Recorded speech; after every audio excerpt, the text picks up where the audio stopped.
பொதுவா மத்திய மலைநாட்டை பொறுத்தவரையிலும் அதிகளவான வெள்ளப்பெருக்குகள், மண் சரிவுகள் அதிகமான ஒரு நடைபெற்ற ஒரு இடமா தான் இப்போதைக்கு காணக்கூடியதாக இருக்கு. பொதுவா ஆற்று பள்ளத்தாக்குல அண்மித்திருக்கக்கூடிய நிறைய பகுதிகள் இங்க நீர் அள்ளுண்டு சென்றதையும் எங்களுக்கு அவதானிக்கக்கூடியதாக இருக்கு. நிவாரண அமைப்பு கடந்த காலங்களில் கூட பல செயற்பாடுகளை இவ்வாறான பிரச்சனைக்குரிய நாட்களில் தோளோடு தோள் நின்று சேவையாற்றி இருக்கின்றது. அத்தோடு உயிர்காக்கும் பல சிகிச்சைகளையும் நடத்துவதற்கு உதவித்தொகைகளை நீங்கள் வழங்கி இருக்கின்றீர்கள். இதுவரையான காலப்பகுதியில் நுவரெலியா மாவட்டத்தை பொறுத்தவரை 61 பேர் மரணம் அடைந்துள்ளனர். இவர்களில் 7 பேர் வைத்தியசாலையில் சிகிச்சை அளிக்கப்பட்டு வருகிறது. 64 பேர் காணாமல் போயுள்ளதாக தெரிவிக்கப்பட்டது. ஆனால் இது உத்தியோகபூர்வமான 64 பேர் என்று கூற முடியாது. முற்றுமுழுதாக வீடுகள் அனைத்தும் சேதமாக்கப்பட்டுள்ளது. அதே நேரம் இவர்கள் உடைமைகள், இவர்களுடைய ஆடைகளாக இருக்கட்டும், உலர் உணவுப் பொருட்களாக இருக்கட்டும், கால்நடைகளாக இருக்கட்டும், அனைத்தும் அதாவது பூஜ்ஜியத்திலிருந்து இவர்கள் மீண்டெழுந்து வர வேண்டிய ஒரு துர்ப்பாக்கி நிலை காணப்படுகிறது. நிவாரண அமைப்பின் ஊடாக மட்டுமில்ல, எத்தனையோ நிறுவனங்கள் மாடு ஆடுகளை கொடுத்தது. இப்ப முல்லைத்தீவு புதுக்குடியிருப்பெல்லாம் டோட்டலாவே கட் ஆஃப் ஆயிருந்தது எத்தனையோ நாள். அப்ப அவைகளுக்கெல்லாம் திருப்பி ஏதோ ஒரு விதத்துல நாங்கள் அவங்களோட வாழ்க்கையை தொடங்குறதுக்கான ஒரு விஷயத்தை நாங்க செய்யணும். அப்ப இந்த 3 கட்ட பணிகள்லாம் நான் செய்ய போறோம் நாங்க நிவாரண அமைப்பினூடாக. முதலாவது உடுப்பு, 2வது ஒரு கிழமைக்கு 2 கிழமைக்கு பிறகான அவங்க உணவு தேவை, அதுக்கு பிறகு இந்த வாழ்வாதாரம் எப்படி அவங்கள தங்களை சொந்த கால திருப்பி நிப்பாட்ட வைக்கிறாங்க. முல்லைத்தீவுல இப்ப கொஞ்சம் ரோட்ஸ் எல்லாம் இப்ப திறந்திருக்கிறாங்க. ஓரளவு இப்ப ஒரு கம்யூனிகேஷனும் ஓரளவு வந்துட்டு திருப்பி. கிளிநொச்சிலையும் இவ்வளவு பரவாயில்லை. ஆனா இப்ப 2ஆம் அடு அந்த ஒரு விஷயம் இருக்கிறபடியா அதுவும் எல்லா இடத்துலயும் தண்ணீர் ஓடிக்கொண்டிருக்கிறது. இப்ப மழை வராம இருக்கணும். அதான் ஒரு மிகப்பெரிய ஒரு வேண்டுதல். என்னென்றால் மழை திருப்பி இது பண்ணால் ரொம்ப நிலைமை மோசமா போயிடும். மாதிரி சுனாமியோ இல்லை இந்த மாதிரியான இயற்கை அனர்த்தங்கள் மூலமாகத்தான் கடவுள் எங்களுக்குள்ள இருக்கிற மனிதத்தை தட்டி எழுப்புவது. எல்லாருக்குமே பாத்தீங்கன்னா இது ஒரு சந்தர்ப்பம். துயரத்தில் இருக்கும் இன்னொருத்தருக்கான அது முகம் தெரியாத நபர்களுக்கு உதவுவது.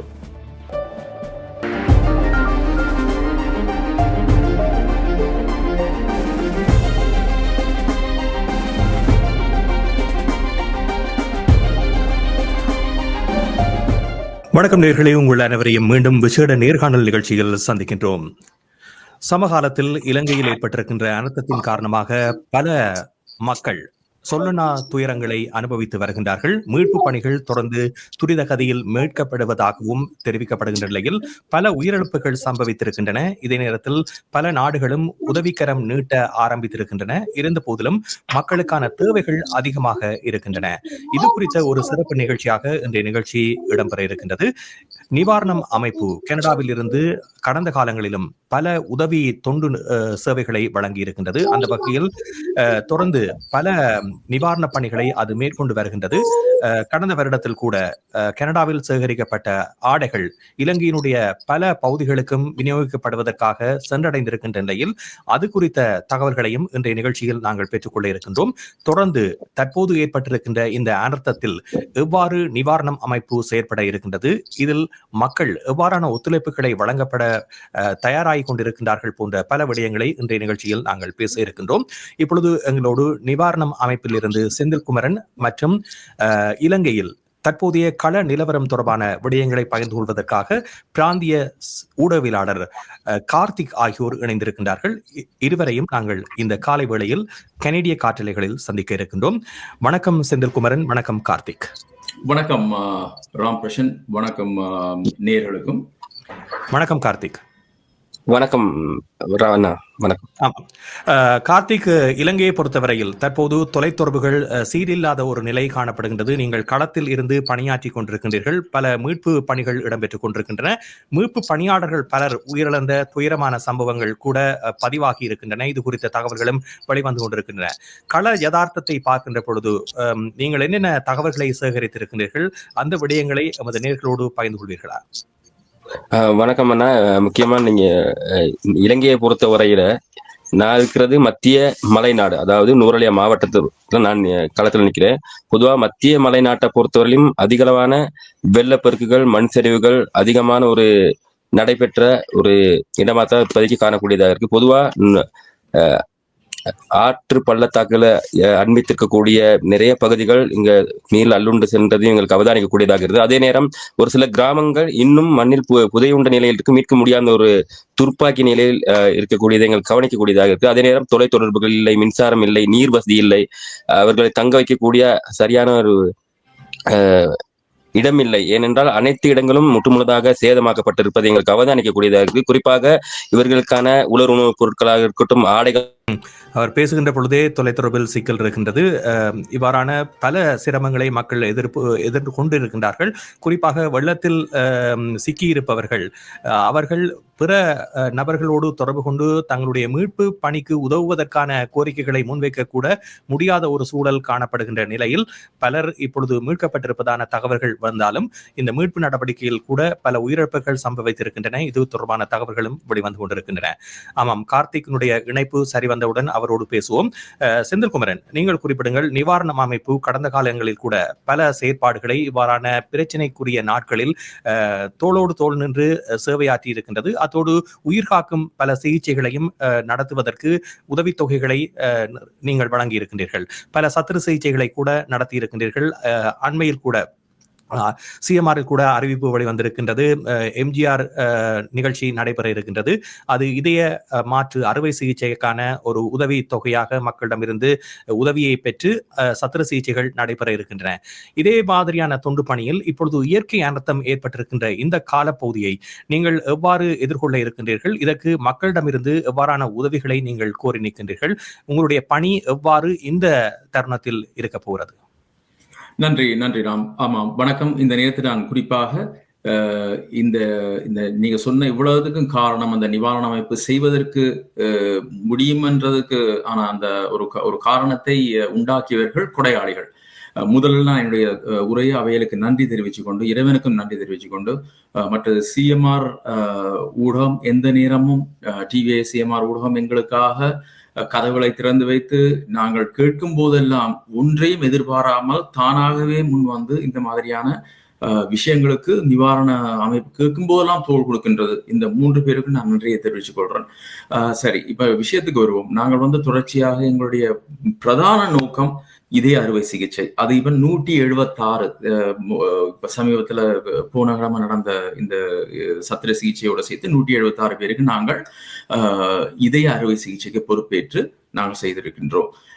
இப்பொழுது மட்டுமல்ல, கடந்த காலத்துல பாத்தீங்கன்னா கோவிட் நேரத்திலேயா இருக்கட்டும், எல்லா சுனாமி நேரத்திலே இருக்கட்டும், நாங்கள் எப்பவுமே இந்த மக்களா நிக்கிறது என்னென்றால் ஒரு இயற்கை அனர்த்தம். நாங்கள் அந்த நேரத்துல அந்த நிலையில இருந்து எங்களுக்கு யாரேனும் உதவி செய்ய மாட்டாங்களான்னு கேட்கிற எதிர்பார்ப்போம். அந்த மாதிரியான ஒரு சிச்சுவேஷன் தான் இப்ப மலையத்திலையும். இதுல ஒரு நல்ல இந்த துன்பத்திலையும் ஒரு சின்ன ஒரு ஆறுதல் செய்தி என்னன்னா, நாங்கள் ஜூலை மாதம் ஆகஸ்ட் மாதம் 40 பெட்டி உடுப்பு அனுப்பியிருந்தனால, எல்லாம் பெரிய பெட்டி, அதை அடைச்சடைச்சுதான் அனுப்புறது. அது சரியான நேரத்துல போய் சேர்ந்து இப்பொழுது டாக்டர் சுதர்சன் 24 பெட்டி மலையத்துக்கும் 16 பெட்டி அங்க வவுனியாவுக்கு அனுப்பியிருந்தாங்க. அங்கிருந்து கிளிநொச்சி முல்லைத்தீவு கொடுக்க சொல்லி.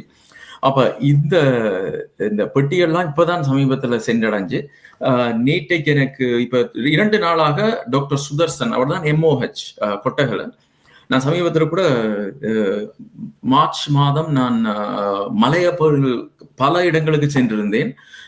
இதய அறுவை சிகிச்சைக்கான நோயாளிகளை தெரிவு செய்வதற்காக. என்னடா, மற்ற இடங்கள்ல எல்லாம் கார்டியாலஜிஸ்ட் எனக்கு பேஷண்ட்ஸ் அனுப்புவாங்க. ஆனா இதை பொறுத்தவரையும் ஒரு தூரம் எனக்கு அந்த எத்தனையோ முறை இதய நோய் நிபுணர்களை தொடர்பு கொண்டும் எனக்கு சரியான ஒரு பதில் இல்லாமல் அவங்க மடிந்து கொண்டிருக்கிறார்கள், உதவி இல்லை என்ற பட்சத்துல நான் போய் அங்க 3 நாள் கேம்ப் போட்டு அதுக்கு கார்த்திக்கும் ஹெல்ப் பண்ணவர். கார்த்திக்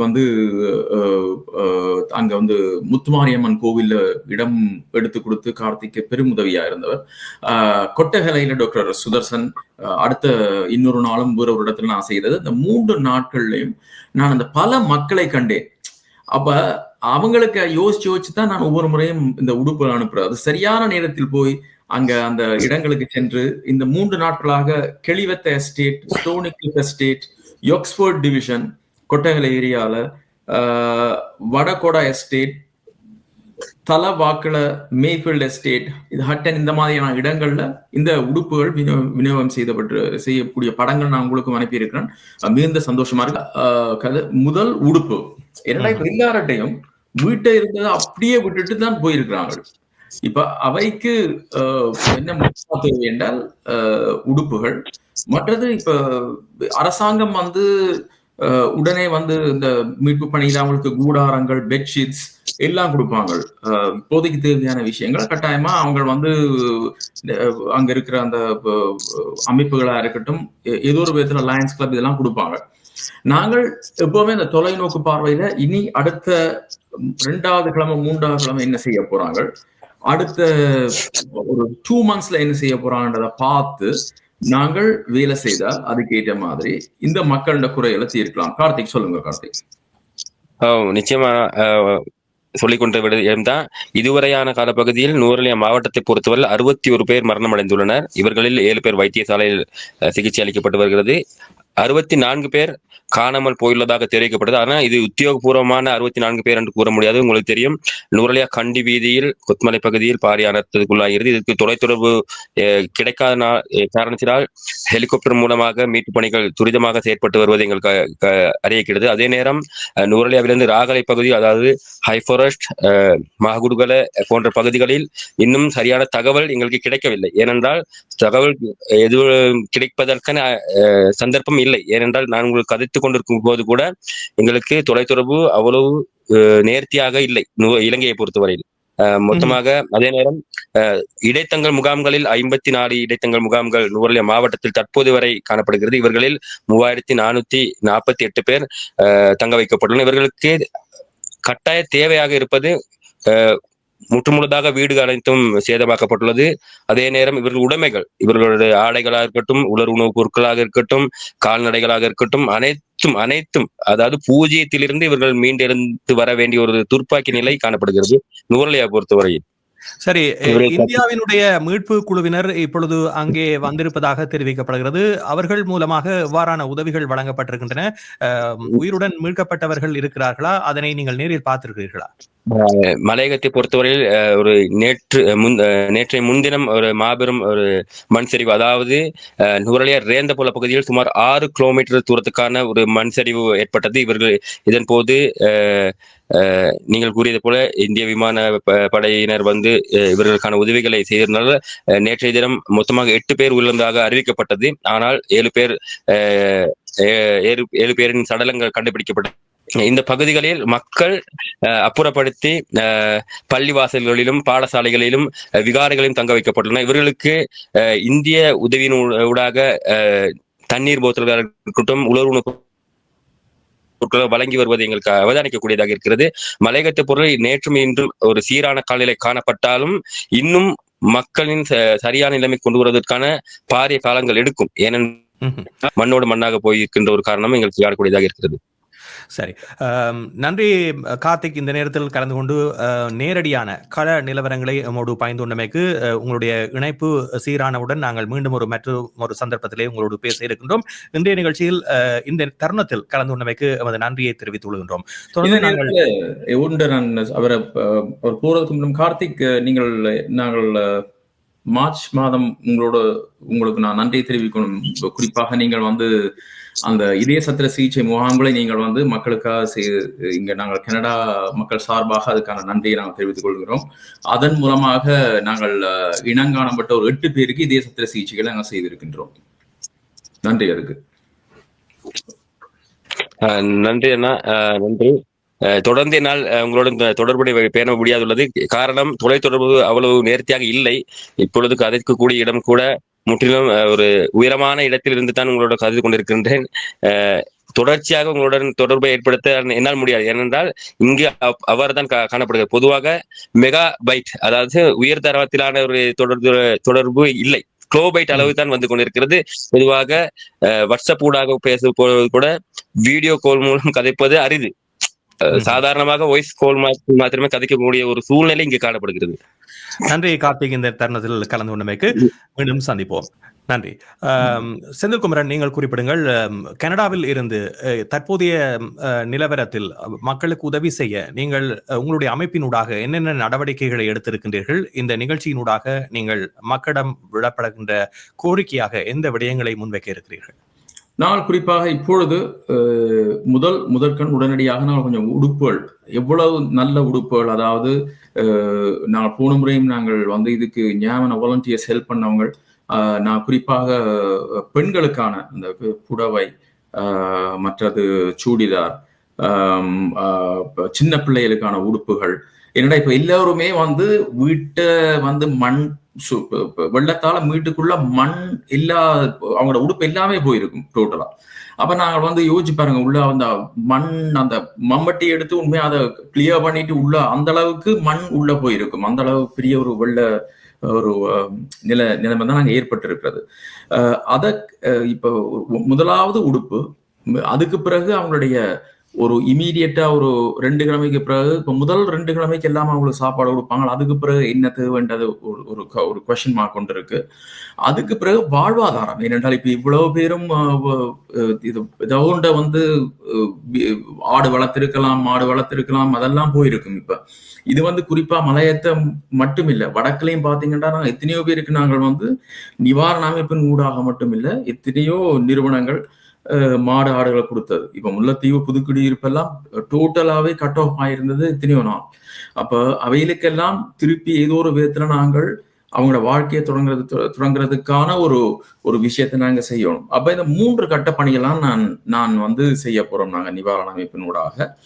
முதலாவது உடுப்பு, 2வது ஒரு கிழமைக்கு 2 கிழமைக்கு பிறகான அவங்க உணவு தேவை, அதுக்கு பிறகு இந்த வாழ்வாதாரம் எப்படி அவங்கள தங்களோட சொந்த காலில் திருப்பி நிப்பாட்ட வைக்கிறது.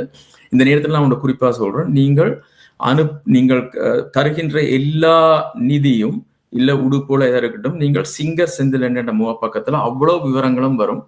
நாங்கள் வந்து எங்களுக்கு அங்க ஸ்டாஃப் மெம்பர்ஸ் இருக்கிறாங்க, அந்த அவங்களுக்கான சேலரியா இருக்கட்டும், இங்க நாங்க நிவாரணம் இப்போ ஒழுங்கு செய்யற அந்த எம்ஜிஆர் நிகழ்வுகளா இருக்கட்டும், நாங்கள் போய் வர செலவா இருக்கட்டும், இதெல்லாம் நானும் என்னுடைய துணைவியாரும் எங்களோட சொந்த பணத்துல நாங்கள் இதுல போட்டு வருகின்ற 100% ஒரு இதுவும் எடுக்காம அப்படியே கணக்குகளோட தருவோம்.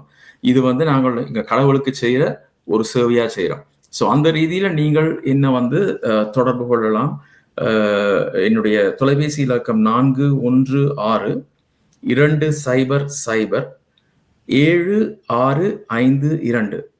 416-200-7652. நீங்க இதை நோட் பண்ணி வச்சுட்டு நீங்கள் எனக்கு இந்த இன்டர்வியூ முடிஞ்ச பிறகு எப்பவும் நீங்க எடுக்கலாம். நீங்கள் உடுப்பு தாராக்கள் நான் எந்த இடத்துல நீங்க கொண்டு போய் ட்ராப் பண்ணலாம்னு நாங்கள் சொல்லுவோம். மற்றது நேர்ல சந்திக்க விருப்பம்ண்டா நான் நேர்ல உங்களை சந்திச்சு இந்த பண உதவியில் எடுக்கலாம். நீங்க வந்து இ-டிரான்ஸ்ஃபர் மூலமாகவும் அனுப்பலாம். info@nivaranam.com info@nivaranam.com nivaranam.com. இது பற்றியான விவரத்தை நீங்க எனக்கு தொலைபேசி அழைப்பு ஏற்படுத்தும் போது நான் உங்களுக்கு டெக்ஸ்ட் பண்ணலாம். சொல்லுங்க. ஆமாம், குறிப்பாக நீங்கள் இலங்கையினுடைய பல பாகங்களிலும் உங்களுடைய சேவைகளை தொடர்ந்து கொண்டிருக்கின்றீர்கள். வடக்கு கிழக்கை பொறுத்தவரையில் தற்போது கிடைக்கின்ற செய்திகள் எவ்வாறானதாக உங்களுக்கு வந்து சேர்ந்திருக்கின்றன? அதற்கு நீங்கள் எடுக்கக்கூடிய நடவடிக்கைகள் என்னவாக இருக்கும்? மலையகம் என்பது இப்பொழுது செய்தி ஊடகங்களில் எவ்வாறான பாதிப்பை சந்தித்திருக்கின்றது என்பதனை அறியக்கூடியதாக இருந்தாலும், வடக்கு கிழக்கு பகுதியில் பல பகுதிகள் இன்னும் மக்கள் செல்ல முடியாத ஒரு நிலை காணப்படுகின்றது. செய்தி சேவைகளும் உரிய தகவல்களை பெற முடியாத ஒரு நிலையில் இருக்கின்ற பொழுது நீங்கள் நேரடியாக அங்கு இருப்பவர்களோடு தொடர்பினை ஏற்படுத்தி நீங்கள் சில தகவல்களை பெற்றிருப்பீர்கள். அந்த விடயங்களை பற்றி கூறுவீர்களா? நல்ல கேள்வி ராமன். ஆக்சுவலி நாங்கள் என்ன ஃபோக்கஸ் பண்ணி கொண்டிருக்கோம் மலையம். ஆனால் எங்களுக்கு ஒரு குரூப் இருக்கு. இப்போ எங்களுடைய இதய சத்திர சிகிச்சை மற்ற பயனாளிகள், வாழ்வாதாரம் கொடுத்த பயனாளிகள் எல்லாம் நான் வந்து கிழக்கு, மற்றது இந்த வடக்கு, இந்த நார்த், இந்த ஏரியாவுக்கு 2 குரூப்பா பிரிச்சு வச்சிருக்கிறோம். அதுல 100கணக்கான எங்களோட பயனாளிகள் இருக்கிறாங்க. அப்ப நாங்க தொடர்ச்சியாக அந்த என்ன நடக்குதுன்றதை பற்றி நாங்க ஷேர் பண்ணி கொண்டிருக்கிறோம். அவங்க வந்து மூதூர் இப்பொழுது வந்து வெள்ளம் வந்து கிட்டத்தட்ட அந்த தண்ணி வீடுகளுக்கெல்லாம் வர தொடங்கிட்டுது. அப்ப அந்த ஏரியா வந்து ரொம்ப பேட்லி அஃபெக்டட். இப்ப எல்லாரையும் எழும்ப சொல்லிட்டாங்க. பயனாளிகள் எல்லாம் வீடியோலாம் அனுப்பியிருந்தவங்க. அந்த வெள்ளம் pretty much வடிஞ்சு அந்த கண்டியால அப்படியே இது நேரா வந்து கடலுக்கு போறதுக்கு முன்ன அந்த இது வழியா தான் போகுது. அப்ப இவங்களோட வீடுகள் எல்லாம் இப்ப உள்ளுக்குள்ள அந்த தண்ணி வந்தபடியா அவங்களோட பொருட்கள் எல்லாம் நாசமா போயிட்டுது. மற்றது உங்களுக்கு படங்கள் கொஞ்சம் அனுப்பியிருந்தேன், பார்த்திருப்பீங்க. அந்த வீடுகள் மலையத்துல எப்படி அந்த சுவர், இந்த வீடெல்லாம் ரொம்ப கவலைக்கிடமான ஒரு நொறுங்கிய நிலையில் தான் இருக்கிறது. அதுல போய் திருப்பி மக்கள் வாழ இயலாது. அது பெரிய ஒரு ப்ராஜெக்ட். ஆக்சுவலி அது அரசாங்கமோ இல்லை வேறு நிறுவனங்களோ எடுத்து உண்மையா செய்யணும். ஏன்னா திருப்பி அதுக்குள்ள போய் மக்களை தங்க வைக்கின்றது உயிர் ஆபத்தான ஒரு விஷயம். ஸோ நான் இப்ப திருப்பி வடகிழக்கு வருவோம். மூதூர் இந்த மாதிரியான நிலையில இருக்கு. முல்லைத்தீவுல இப்ப கொஞ்சம் ரோட்ஸ் எல்லாம் இப்ப திறந்திருக்கிறாங்க. ஓரளவு இப்ப ஒரு கம்யூனிகேஷனும் ஓரளவு வந்துட்டு திருப்பி. கிளிநொச்சிலையும் இவ்வளவு பரவாயில்லை. ஆனா இப்ப இரண்டாமடு அந்த ஒரு விஷயம் இருக்கிறபடியா அதுவும் எல்லா இடத்துலயும் தண்ணீர் ஓடிக்கொண்டிருக்கிறது. இப்ப மழை வராம இருக்கணும், அதான் ஒரு மிகப்பெரிய ஒரு வேண்டுதல். என்னென்றால் மழை வந்து திருப்பி இது பண்ணால் ரொம்ப நிலைமை மோசமா போயிடும். கிழக்குலையும் மட்டக்களப்புலையும் அவங்க சொல்றாங்களோ சரியான வெள்ளமா எல்லா இடத்துலயும் இருக்குன்னு சொல்லி. ஆமாம். ஆகவே பாதிக்கப்பட்ட பிரதேசங்கள் என்னென்ன என இனங்காணப்பட்டு நீங்கள் அனுப்புகின்ற உதவிகள் அந்தந்த இடங்களுக்கு போய் சேரக்கூடிய வழிவகைகளை நிவாரணம் அமைப்பு தொடர்ந்து மேற்கொள்ள இருக்கின்றது.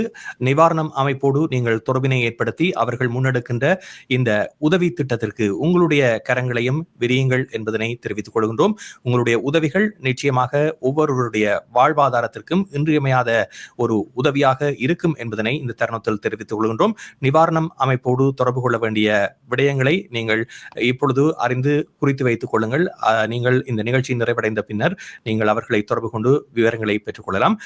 நிவாரணம் அமைப்போடு தொடர்ந்து தங்களை ஈடுபடுத்திக் கொள்வதற்கு எவ்வாறான வகையில் தொடர்புகளை மேற்கொள்ளலாம், அது பற்றி செந்தில்குமரன் நீங்கள் என்ன சொல்ல விரும்புகிறீர்கள்? நீங்கள் வந்து இப்ப குறிப்பாக நான் இந்த நேரத்தில் டாக்டர் சுதர்சன் MOH கொட்டகல பகுதி, அவர்தான் டாக்டர் சுதர்சன் மூலமாக பல விஷயங்களை இங்க நாங்கள் மலையத்தில் செய்திருக்கிறோம். அந்த ரீதியில அவர் தொடர்ச்சியாக எங்களோட வந்து உதவிக்கரம் நாங்கள் செய்யும் உதவிகளை ஒருங்கமைத்துக் கொண்டிருக்கின்றார். இந்த உடுப்புகள் நான் இப்ப இது மட்டும்தான் அனுப்ப இல்லை. இதுக்கு முன்னம் லாஸ்ட் இயர் 24 பெரிய பாக்ஸ் அனுப்பின நாங்கள். மார்ச் ஒரு தொகுதி அனுப்பின நாங்கள், ஒரு 12 பெட்டி. பிறகு ஜூலை ஆகஸ்ட் அனுப்பினது இப்ப போய் கிடைச்சிருக்கு. இப்ப 24 பெட்டி. இப்படி தொடர்ச்சியாக ஏன் நான் அவர் மூலமா இந்த விஷயத்தை செய்யறேன்டா, இவையில் வந்து ஒரு நடமாடும் சேவமாதிதான் அங்க இருக்கிற கர்ப்பிணி பெண்கள், அங்க இருக்கிற இந்த சின்ன பிள்ளைகளை பார்க்கறது, இந்த டீம் தான் வழக்கமாவே இந்த உதவிகளை செய்து கொண்டிருக்கிறது. டாக்டர் சுதர்சன், இவருக்கு கீழே இருக்கிற பல பணியாளர்கள், இவர்களாம் நான் சென்று நேராக சந்திச்சேன். அந்த படத்தையும் உங்களுக்கு அனுப்பி விடுறேன். அப்ப இவங்கள் தான் அந்த ஒவ்வொரு எஸ்டேட்டா போய் இந்த மக்களை போய் இனம் காண்றாங்க, அவங்களுக்கான சேவையை வழங்குறார்கள். அப்ப இவையிலிட்ட அந்த உடுப்புகளை அனுப்புவதன் மூலமாக இல்ல நிதியை நாங்கள் டிரெக்டா மக்களுக்கு தான் அனுப்புறது. குறிப்பாக அந்த உடுப்புகள் டிரெக்டாவே தேவைப்பட்ட நபர்களுக்கு, குடும்பங்களுக்கு போய் சேருது. அப்ப அந்த ரீதியில அவருக்கு மிகப்பெரிய ஒரு நன்றியை தெரிவித்துக் கொண்டு, நீங்க அகைன் எத்தனையோ நாங்கள் வாழும் காலத்தில் இந்த மாதிரி இந்த மாதிரி இடர்கள், இந்த மாதிரி சுனாமியோ இல்ல இந்த மாதிரியான இயற்கை அனர்த்தங்கள் மூலமாகத்தான் கடவுள் வந்து எங்களுக்குள்ள இருக்கிற மனிதத்தை தட்டி எழுப்புவது. எல்லாருக்குமே பாத்தீங்கன்னா இது ஒரு சந்தர்ப்பம். துயரத்தில் இருக்கும் இன்னொருத்தருக்கான அது முகம் தெரியாத நபர்களுக்கு உதவுவது. அந்த ரீதியில நீங்கள் தயவு செய்து இந்த சொந்தங்களை எங்கள் சொந்தங்களாக நினைச்சு, நாங்கள் கூட இந்த நிலையில நாங்கள் அங்க இருந்திருக்கலாம், அந்த ஒரு பாசத்தோடும் பரிவோடும் நீங்கள் எனக்கு அழைக்க வேண்டிய முகவரி, தொலைபேசி இலக்கம் வந்து 416-200-7652. மற்றது இது நீங்க விருப்பம்னா ஏரோ கொரியர்ல கொண்டு போய் டிராப் பண்ணலாம். செந்தில் குமரன் என்ற பேர் அவருக்கு அவையில் ஏற்கனவே தெரியும். அவர்கிட்ட இந்த உடுப்பை சேர்த்துடும் கொண்டு டிராப் பண்ணலாம். இன்றையிலிருந்து அடுத்த 2 கிழமைக்குள் நாங்கள் வந்து முழுமையாக இதுல ஈடுபட்டு, நடுவில் எனக்கு அந்த நிவாரண நிகழ்ச்சி வர, இந்த MGR 109 நிகழ்ச்சி வருது, அதுலயும் நான் ஃபோக்கஸ் பண்ணணும். ஏனென்றா எங்களோட மெயின் இது இந்த இதய சத்திர சிகிச்சை. அதையும் நாங்கள் விட இயலாது. என்னடா இப்ப எத்தனையோ பேஷண்ட்ஸுக்கு நேற்றைக்கு முதல் நாள் டாக்டர் ரகுராம் லிஸ்ட் அனுப்பியிருக்கிறார். சின்ன பிள்ளை இல்லை இது. இப்ப அவன் துயரத்தையும் நான் போக்குற ஒரு கட்டாயத்துல இருக்கிறவேண்டா. இது ஏற்கனவே அரேஞ்ச் பண்ண நிகழ்ச்சி. அப்ப இதையும் நான் வடிவா செய்து முடிக்கணும். இருந்தாலும் இந்த நேரத்திலையும் நான் இதை செய்யறதுக்கு காரணம் இதுக்குள்ள நான் வந்து இல்ல நான் சும்மா இருக்கேலா. என்னடா இந்த இயற்கை அனர்த்தம் வந்து வரலாறு காணாத ஒரு பெரிய ஒரு அனர்த்தமா முடிஞ்சிட்டுது. அப்ப நாங்கள் கையை கட்டிக்கொண்டு சும்மா இருக்கலான்னு தான் இதுக்குள்ள வந்திருக்கிறோம். தயவு செய்து நீங்கள் வழக்கமாக நான் வந்து உலகத்திலேயே சொல்றதுலாம், நான் எத்தனையோ பேர்கிட்ட நான் கை நீட்டி காசு வாங்கியிருக்கிறேன். தலை சிறந்த இனம் தமிழ் இனம். நான் வந்து யூதர்ன்னு சொல்லுவாங்க. நான் அடிச்சு சொல்றேன். என்னண்டா நான் இந்த கைகளால பொதுமக்கள்கிட்ட கந்தசாமி, கனடா கந்தசாமி ஆலயத்திலும் சரி எத்தனையோ பேரை நான் பார்த்திருக்கிறேன். அந்த தங்களுக்கு இயலாம இருந்தா கூட ஹெல்ப் பண்ற ஒரு கம்யூனிட்டி தான் நாங்கள். அந்த ரீதியில இந்த மக்களுக்கு எனக்கு தான் நீங்க உதவி செய்யணும் இல்லை, எத்தனையோ பேர் வேற வேற விதமா நீங்க உதவி செய்து கொண்டு இருக்கிறீங்க. அந்த அவ்வளவு பேருக்கும் அந்த கடவுள் அருள் நிச்சயமா இருக்கும். இந்த நேரத்தில் சொல்லிக்கொண்டு இந்த மாதிரியான ஒரு வாய்ப்பை வழங்கின தகுந்த நேரத்தில் இந்த விஷயம் ரொம்ப முக்கியம். தகுந்த நேரத்தில் சிஎம்ஆர் எப்பவுமே கை கொடுக்கிறது. அந்த நேரத்தில் உங்களுக்கும் நிர்வாகத்திற்கும் உங்கள் நேயர்களுக்கும் எத்தனையோ நாங்கள் சிஎம்ஆர்ல மட்டும் சேர்த்து ஒரு 2 வருடத்துக்கு முதல் வருடம் நான் நினைக்கிறேன் 4-5 சத்திர சிகிச்சைகள் டக்குனு உடனே வரையில நாங்கள் உயிர் காப்பாற்றி இருக்கிறோம் சிஎம்ஆர் நேயர்கள் ஊடாக. ஸோ அந்த ரீதியில நன்றி உங்கள் நேயர்களுக்கும். நன்றி செந்தில்குமரன். தொடர்ந்தும் நிவாரணத்திற்கான உதவிகளை மக்கள் வழங்குவார்கள் என்று கூறிக்கொண்டு இன்றைய நிகழ்ச்சியில் இருந்து விடைபெறுகின்றோம். மீண்டும் சந்திப்போம். நன்றி. நன்றி. சிஎம்ஆர் யூடியூப் சேனலில் இணைந்திருக்கும் நேர்கள் அனைவருக்கும் எமது நன்றி. காமெண்ட்ஸ் பகுதியில் உங்கள் கருத்துக்களை தெரிவிக்க தவறாதீர்கள். முக்கிய செய்திகள், காணொளி தொகுப்புகள், நேர்காணல் என பலதரப்பட்ட அம்சங்களையும் உங்களுக்காக தருகின்றது சிஎம்ஆர் யூடியூப் சேனல். சிஎம்ஆர் என்று சர்ச் செய்து எமது யூடியூப் சேனலை சப்ஸ்கிரைப் பண்ணுங்கள். உங்கள் உற்றார் உறவினர் நண்பர்களோடும் இந்த காணொளி தொகுப்புகளை பகிர்ந்து கொள்ளுங்கள். அருகில் இருக்கின்ற முக்கிய காணொளி தொகுப்புகளையும் தவறவிடாமல் பாருங்கள்.